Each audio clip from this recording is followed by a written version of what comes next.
Bonjour, bonsoir à toutes et à tous, très bienvenue dans Cinéphile Serafis, j'espère que vous allez tous très bien. Et bienvenue, enfin, dans cette nette critique 100% spoiler sur enfin un film que j'étais censé aller voir au cinéma, dont j'avais fait une réaction trailer, bref. On y est les amis, le live action de Dragon, réalisé par Dean DeBlois et aussi scénarisé par lui. Donc Dean DeBlois qui revient pour le live action de Dragon de DreamWorks, puisque Dean DeBlois avait aussi réalisé les trois premiers films, même s'il avait co-réalisé le premier film en animation avec Chris Sanders à qui l'on doit également Les Croods et l'excellentissime Le Robot Sauvage, aussi des studios d'animation DreamWorks. Donc voilà. Bon, j'ai pas grand chose à dire sur ce film-là, mais on va voir ça par la suite. Après, encore une fois, critique 100% spoiler. Donc je vais pas vous faire l'affront de vous résumer l'histoire qui est exactement la même, tout simplement que dans le dessin animé, puisqu'ils ont fait pareil que chez Disney, c'est-à-dire faire du plan par plan et même reprendre les lignes près des dialogues. Donc pour résumer rapidement, enfin juste pour pitcher rapidement, un jeune viking Harold qui est maigrichon, qui est le loser de son village, qui va se lier d'amitié avec un dragon. Et en fait, les deux vont essayer de s'entendre justement pour faire en sorte que les vikings, les hommes et les dragons puissent coexister. Bref, voilà, c'est un petit peu le même papier de base, enfin le même papier de scénario, c'est le même postulat de base. Je ne vais pas vous faire la fin de tout, de tout vous résumer encore une fois. Bref, c'est exactement le même film. Et ça, c'est marrant parce que Dean DeBlois, il avait dit qu'il détestait les remakes Disney, mais il a voulu quand même revenir pour Dragon pour le live action parce que, tout simplement, il voulait éviter que ça tombe sur les mains d'un Yes Man ou n'importe qui allait faire n'importe quoi avec l'œuvre en question. Et heureusement que Dean DeBlois est revenu. Parce que je peux vous dire que visuellement, ça se ressent. Niveau positif. Parce que, autant vous le dire franchement, c'est un excellent film, mais c'est exactement le même film. J'ai pas grand chose à dire, franchement, c'est du plan par plan, du copier-coller comme pas possible, avec de légers changements, de légers rajouts. Bref, je vais vous détailler ça bien évidemment. Déjà, je préfère revenir sur un point, visuellement, les effets spéciaux. Les dragons sont stylés de fou. Quand on voit le côté cartoonesque du dessin animé à la base, heureusement qu'ils les ont rendus réalistes. Là, je repense surtout au Gronk, vous voyez, qui avait un aspect rigolo, un peu roublard, tu vois. Et là, ils en ont fait une sorte comment dire, comme un triceratops de dinosaure, là, enfin, comme un triceratops, pardon, avec des cornes, avec une petite corne, voilà, avec une tête trop mignonne. Et pas ce côté vraiment avec un côté trop cartoonesque avec une grande bouche souriante. Et là, cette fois-ci, c'est une vraie version réaliste, pardon, où tu sens que c'est un personnage qui est crédible, c'est une créature qui peut exister avec des petits yeux, avec des aspects physiques qui en font littéralement un vrai dragon, un vrai reptile, tu vois, avec des aspects un peu dinosauresques, avec une texture de peau, une texture, on va dire, même quand il vole, comme une sorte de libellule avec ses petites ailes. Ça fait très réaliste et ça fait crédible, quoi. En fait, tous les effets spéciaux font crédible, quoi. Le terreur terrible, ils ont réussi à prendre l'idée que pour le terreur terrible, il fallait en faire une sorte de petit caméléon par sa tête, tout ça. Et là-dessus, il n'y a rien à dire, c'est réussi. Euh, le cauchemar monstrueux, c'est la version la plus fidèle au dessin animé, franchement. Et il a cet aspect assez dévastateur, assez dangereux, même par rapport aux couleurs qui ressortent bien, parce que c'est vrai que les couleurs et les textures des créatures dans le film ressortent vraiment bien, ils sont vraiment bien respectés par rapport à l'adaptation qu'ils ont fait du dessin animé, voilà, tout simplement. Le hideux braguetteur, il y a vraiment cette tête, on va dire, pas cette tête un peu ronde, cartoonesque avec un grand sourire et des longues dents, tu vois. Non, non, ils ont vraiment fait une tête, des sortes de têtes de varan, tu vois, qui sont assez intéressantes et avec un aspect assez serpentin. La vipère, dragon vipère, c'est ça. Elle est très réussie aussi. Elle a un aspect d'oiseau qui fait vraiment crédible.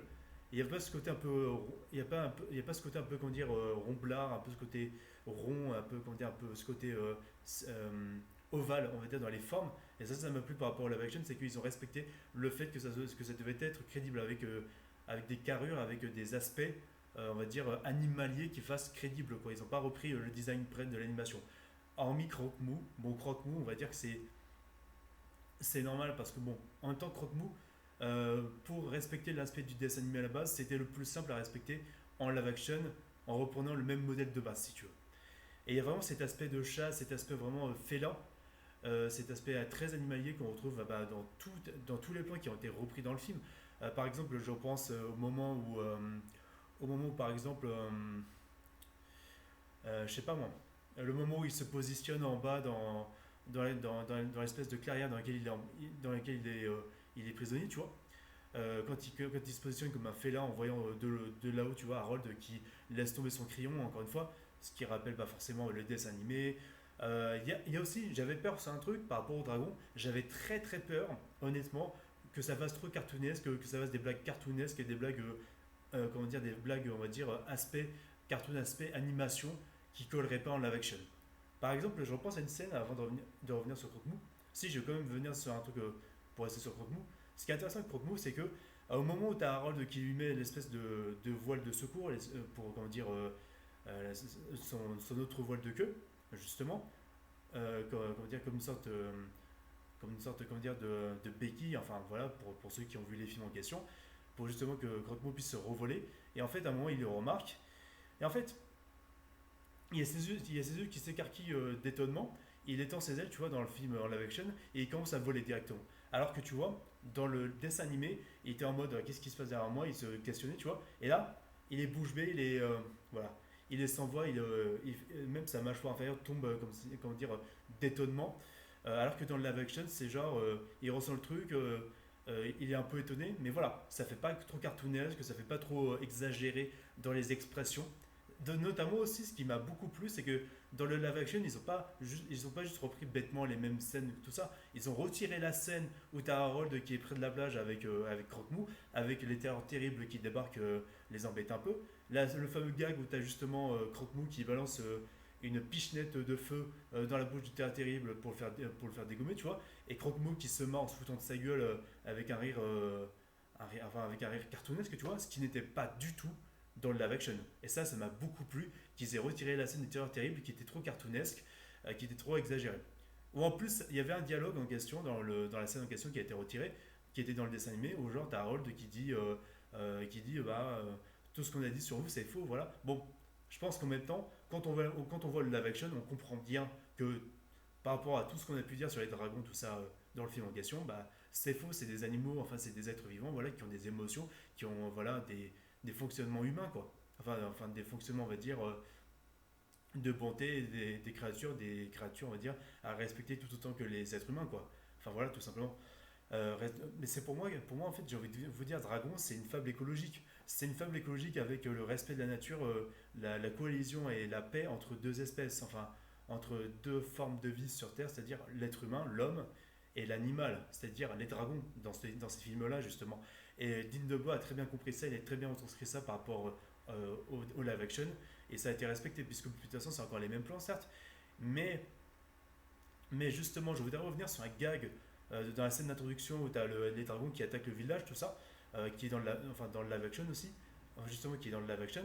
Dans le dessin animé, il y avait un gag où genre il y avait un viking qui saluait Harold qui était dans le feu de l'action d'une manière un peu comique, tu vois, quand il y a Harold qui tombe par terre, mais en gros tu as un viking qui lui gueule dessus, qui lui rugit dessus, mais qui lui dit un bonjour, voilà, et qui part au combat. Ça, ce genre de gag qui n'est pas retranscrit dans le live action, heureusement, parce qu'ils ne pouvaient pas retranscrire des gags comme ça en animation avec des grandes fluidités. Dans un live action, ça aurait été bizarre et ça aurait été vraiment, vraiment chelou à voir et assez insupportable. Comme ce qu'ils ont fait malheureusement dans leur live action japonais de manga, où ils ont repris exactement les mêmes expressions faciales de l'animation, tout ça, dans des animés, ce qui a été une mauvaise idée au final. Donc voilà. Mais c'est vrai qu'il y a des rajouts et des changements, où par exemple, au lieu d'avoir la scène des terreurs terribles dont je vous ai parlé, on a plutôt Harold qui s'est construit une petite figurine de croque-mousse qui est assez mignon. Euh, Même les scènes, on va dire, avec Stoic, avec ses expressions, on va dire, de viril, tout ça, ou même quand il rigole, quand il est devant Harold, tout ça, par rapport à l'entraînement que Harold doit suivre pour affronter les dragons, tu vois. Euh, c'est pas du tout exagéré, c'est pas vraiment forcé dans le live action. Et ça m'a beaucoup plu par rapport à ça. Déjà que les acteurs sont tous excellents. Le jeune là qui joue Harold, il est vraiment super. Il a même la tête qu'il faut, la coupe qu'il faut. Tout va, tout est nickel. Son côté un peu loser, son côté un peu recroquevillé, son côté on va dire rejeté de la société, rejeté on va dire mis sur le plan de la société ou dans le genre où il essaie de trouver sa place, tout ça. Et même son côté ingénieux, on retrouve très bien ça. Et ça, c'est réussi. Et je suis très content par rapport à ça. Stoïque, Gerard Butler, bon, toujours fidèle à lui-même, Gerard Butler, il a bien retranscrit son personnage en live action. Et même les costumes sont réussis, et même les carrières sont réussies, tu vois. Nick Frost par rapport à Guilford, très réussi aussi avec ce côté vraiment, ce côté savant, ce côté un peu rentre de temps, ce côté professeur sévère, et ce côté, on va dire, ce côté, comment dire, bon ami et comment dire, euh, organisé dans le sens où c'est un gars qui est sérieux dans ce qu'il fait. Et quand il s'agit d'affronter les dragons, quand il s'agit de donner de l'autorité aux jeunes du village de Burke, c'est très intéressant par rapport à ça, c'est très bien retranscrit. Euh, Qu'est-ce que je peux dire d'autre aussi? Ah oui, l'échange entre Guilford et Stoic se ressent clairement. Euh, Par rapport à ça, par rapport au dessin animé. Même si, voilà, il y avait un petit dialogue entre Stoic et Guilford quand il y avait Stoic qui disait que Harold, quand il était petit, quand il était bébé, il marchait, quand il marchait, voilà, quand il était bébé, il était différent, voilà. Euh, Enfin, déjà une petite blague que j'aurais bien voulu quand même retrouver, n'empêche dans le live action, parce que ça résonne, en fait, dire depuis. En fait, ça résonne clairement dans tout le film, dans le sens où Harold, depuis toujours, c'est un mec qui est sensible, c'est un mec qui est pas du tout pour la violence. Enfin voilà, c'est un mec qui est dans cette humanité avant tout, dans cette bonté, dans l'ingéniosité, et dans la façon et dans cette idée d'arranger les choses et de rendre le monde meilleur, quoi. C'est ça aussi Harold à la base. C'est vrai qu'il y a un truc qui m'avait un peu déplu dans le dessin animé original, et ce qui me déplaît aussi par rapport à Dragon, parce que déjà je trouve que la saga Dragon, je disais moi que c'est une saga ultra surestimée. Je le dis franchement, c'est que mon avis, bien sûr, c'est une saga surestimée pour moi parce que tu as vraiment ce sens du devoir, mais tu as t'as ce sens scénaristique où vraiment au tout début, Harold, il était comment dire, bully par tout le monde à Burke. Il se faisait pas respecter, voilà. Et en fait, dans le deuxième film, voilà, il retrouve sa mère qui en fait aime autant les dragons que lui, quoi. Mais le souci, c'est que voilà, il n'y a pas vraiment de remise en question de la saga Dragon sur le fait que les amis, enfin les amis de Harold, quoi, enfin les humains de Burke, ils étaient plutôt, comment dire, à considérer Harold comme un loser, comme un mec qui prenait pas les devants, tout ça. Et ça s'est ressenti par rapport à un dialogue dans Dragon 3 où tu as Astrid qui dit carrément à Harold: Ah, mais là, tu es en train de redevenir le loser que tu étais avant, machin. Enfin, elle le dit pas comme ça, mais là, tu es en train de redouter de toi, d'avoir du mal avec ta peau. Alors qu'en fait, en fait, ce qu'ils n'ont pas compris, et là, ça a été déconstruit dans le troisième film, dans la saga d'animation, c'est qu'ils n'ont pas compris qu'Harold, tout simplement, c'est un bonhomme qui change les choses, qui est la bonté absolue, et que en fait, c'est aux Vikings, c'est aux êtres humains de changer et d'évoluer, d'être plus humain avec la nature et avec les animaux, c'est-à-dire les dragons. C'est normal. Et bon, je sais pas comment ça va être dans les autres suites parce que quoi qu'il arrive, le live action va cartonner, ça c'est clair et net, il va faire un carton. Et il va y avoir des suites déjà qui est à Dragon 2 en live action qui est prévu pour 2027. Mais voilà, j'ai envie de te dire, c'est dommage par rapport à ça que vraiment déjà dans la saga d'animation ça a été déconstruit. Alors vous allez voir dans le live action quoi. Vous allez voir quoi. Quand il y aura peut-être un troisième Dragon 3 en live action. Donc j'ai envie de vous dire, c'est dommage. Et oui, c'est vrai que dans Dragon, et dans les films d'animation en tout cas, il n'y a pas vraiment cette remise en question des autres Vikings, enfin de Astrid et des autres, où vraiment ils sont vraiment en mode désolé d'avoir été aussi dur, d'avoir été aussi irrespectueux, on va dire, par rapport à Harold, aussi dur par rapport à lui. Même si c'est vrai que ça va avec le caractère des Vikings, mais jusque-là, montrer stoïque comme un mec, ça c'est le chef du village, voilà. Et, carrément, on dit qu'il a broyé la tête d'un dragon quand il était bébé, tu vois. Mais certes, il est imposant, tout ça. Mais bon, s'il corrige les erreurs dans le live action en faisant déjà un Dragon 3 en live action où il y aurait une vraie guerre mondiale entre les Vikings, les hommes et les dragons, avec des armées de dragons qui se tapent dessus, avec des armées de chevaucheurs de dragons qui se tapent dessus entre elles, tu vois, ça, ce serait vachement stylé. Déjà que aussi, faut dire un truc, c'est que le troisième film Dragon en animation, ça a été surplombé de gags inutiles, ça a été surplombé de personnages insupportables qui étaient trop forcés sur les traits, ça a été surplombé de perte de temps, d'ennui, avec aussi Croque-Mot qui essaye de séduire la furie éclair, ce qui était ridicule, ce qui était malsain, enfin, même, enfin, plutôt malaisant, je veux dire, le mot. Mais voilà, c'était assez chelou, assez cringe quand je voyais le film. Et il n'y avait pas cette épique de fin où vraiment ça se terminait comment dire, en mode boudin, quoi. Et ça m'avait déçu par rapport à la trilogie d'animation. J'espère qu'ils ne referont pas les mêmes erreurs, en tout cas. Là où ça marche avec là où par exemple pour la planète des singes du reboot en motion capture avec Andy Serkis, là où ça marchait avec la planète des singes suprématie, c'est que c'était quelque chose de psychologique, c'était avant tout l'extinction de l'homme qui laisse place aux singes intelligents, c'était ça aussi. C'était pas genre une guerre entre les singes et les hommes forcée en mode, tu vois, film de guerre, Transformers, machin, mes couilles. Parce que la psychologie, c'était avant tout de l'écologie, c'était l'avènement d'une nouvelle espèce qui allait succéder à l'homme, tu vois, dans la planète des singes. C'était ça avant tout, j'ai envie de te dire. Moi, ce que j'aurais voulu, je voulais retrouver par rapport à Dragon. Mais pour revenir sur le live action, s'il vous plaît, bah, excusez-moi de cette parenthèse. Euh, Qu'est-ce que je peux dire d'autre? Bah, visuellement, c'est magnifique. Les scènes de voltige, les scènes de vol, où vraiment c'est full IMAX avec des profondeurs de caméra comme ça qui te saisissent sur l'instant. Mais j'ai envie de te dire, bravo Dean DeBoer pour ses plans en IMAX comme ça. Et même, tu vois, j'avais vu un extrait sur internet où en fait, ils n'avaient pas montré encore les scènes de voltige où tu as Croque-Mou qui esquive voilà, les paroisses, tout ça, enfin les rochers océaniques de Burke, tu vois, qui étaient dans le film d'animation. Dans l'extrait en question sur internet, ils n'avaient pas montré ça, mais en fait, ils l'ont montré dans le film.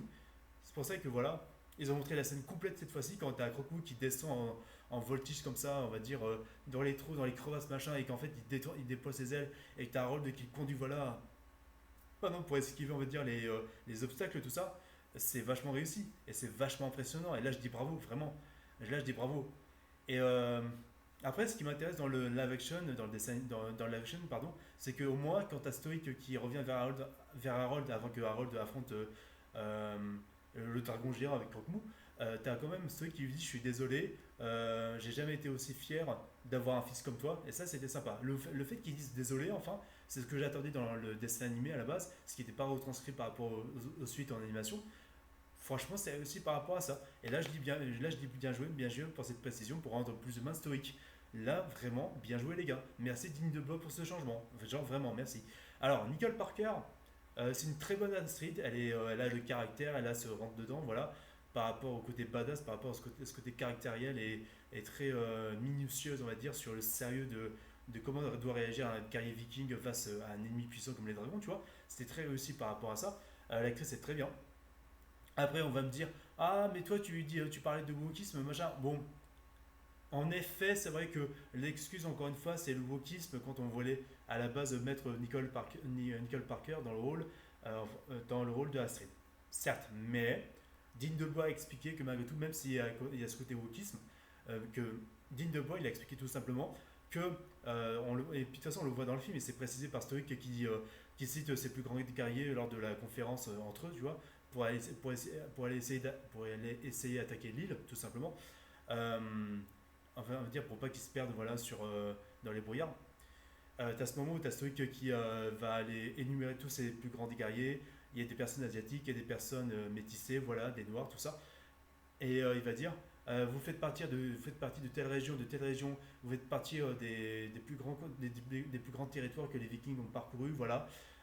Enfin, vous nous avez rejoint en tout cas. Enfin, non, ce qu'il dit exactement, c'est que vous nous avez rejoint pour embrasser nos traditions, voilà, voilà. C'est comme ça que ça a été justifié. Et c'est pour ça qu'en fait, il y a des immigrés d'Afrique qui ont voulu devenir vikings. Et là-dessus, c'est justifié. Et j'ai envie de te dire, Dragon, c'est du fantastique, voilà.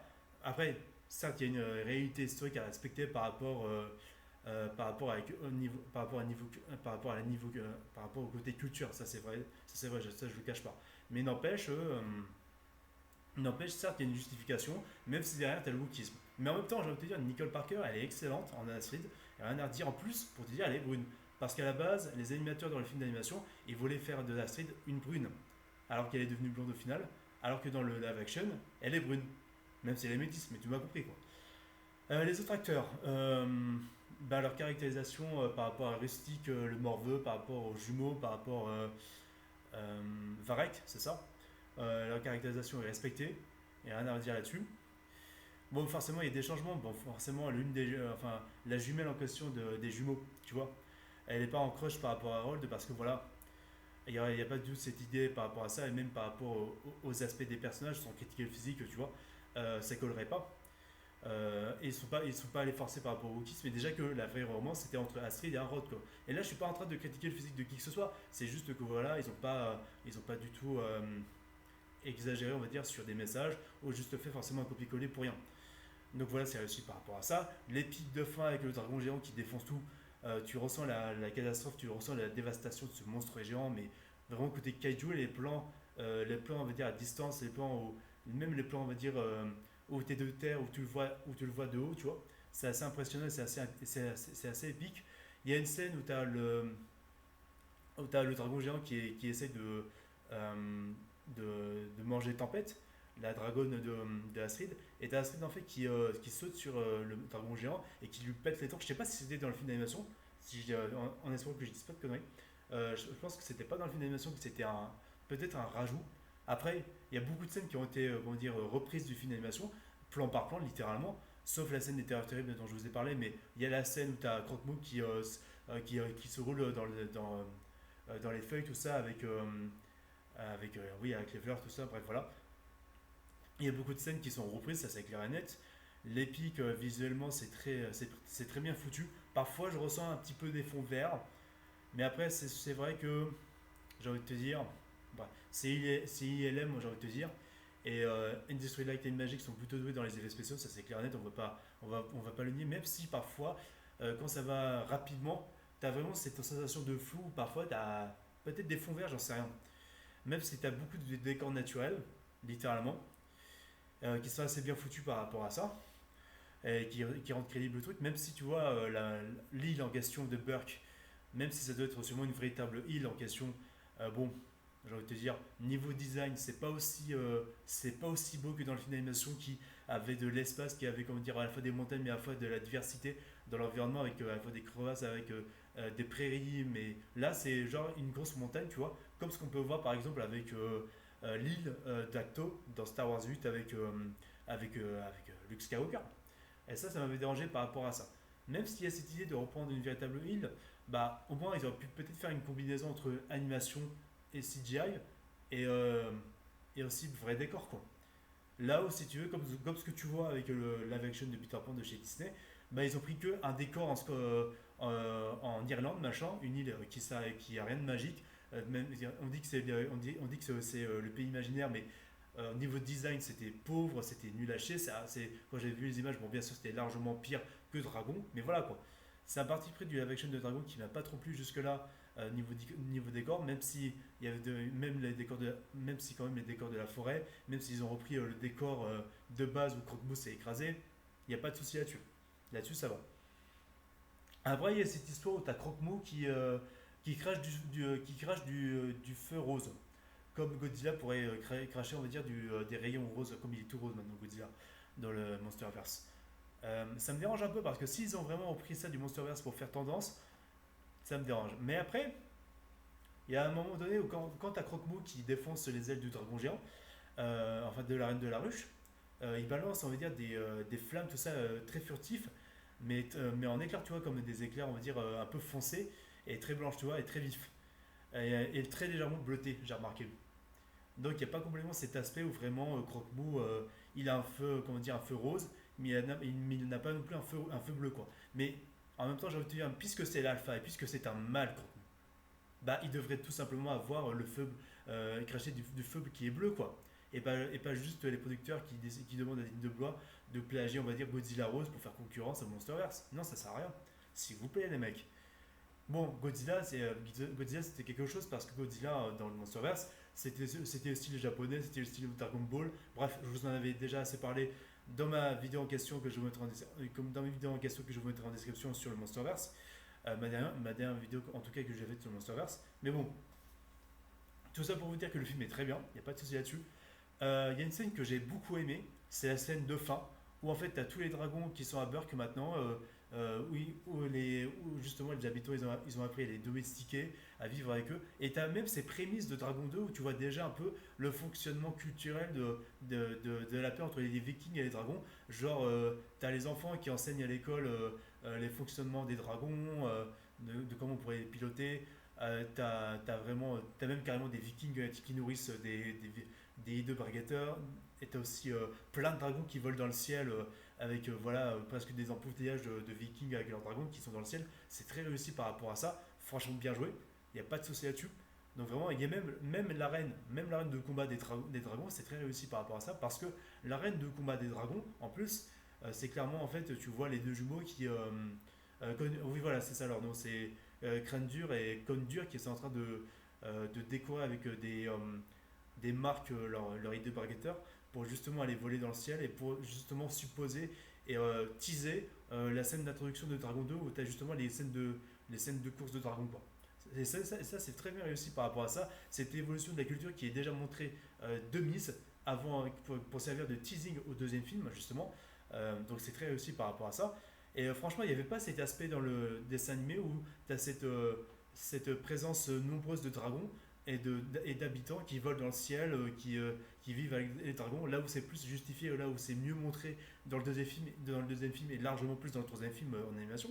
Mais voilà, c'était très réussi, ça c'est un changement qu'ils ont bien réussi à faire. D'autant plus que ce qui est bizarre, ce qui est fou, c'est que le film en live action a coûté 150 euros, 150 millions d'euros, pardon, de dollars, excusez-moi, alors que le dessin animé il a coûté 165 millions de dollars. Dites-vous ça, hein. Et là, ils ont bien géré leur budget. C'est vrai que pour les jeunes acteurs, ils n'avaient pas pris d'acteurs connus. Le seul acteur connu réellement qu'ils ont pris dans le live action, c'est Gerard Butler et c'est Nick Frost, pour vous dire. Il me semble que Nick Frost, si je dis pas de conneries, il a été le doubleur de la version originale de Guilford, si je dis pas n'importe quoi dans le dessin animé. Enfin bref, tout ça pour vous dire que, allez le voir, hein, c'est exactement pareil, mais au moins, ça a le mérite de faire quelque chose de différent, de respecter réellement son matériau de base et les messages en question de ce qu'il y a dedans, et de rendre beau et réaliste son film, enfin son dessin animé. Il n'y a pas cet aspect cynique du Roi Lion où vraiment on va reprendre plan par plan, on va politiser ça pour rendre ça accessible dans les mentalités d'aujourd'hui avec en plus des personnages juste en animation, tu vois, en CGI avec un réalisme forcé de fou, alors que justement c'est des lions qui parlent.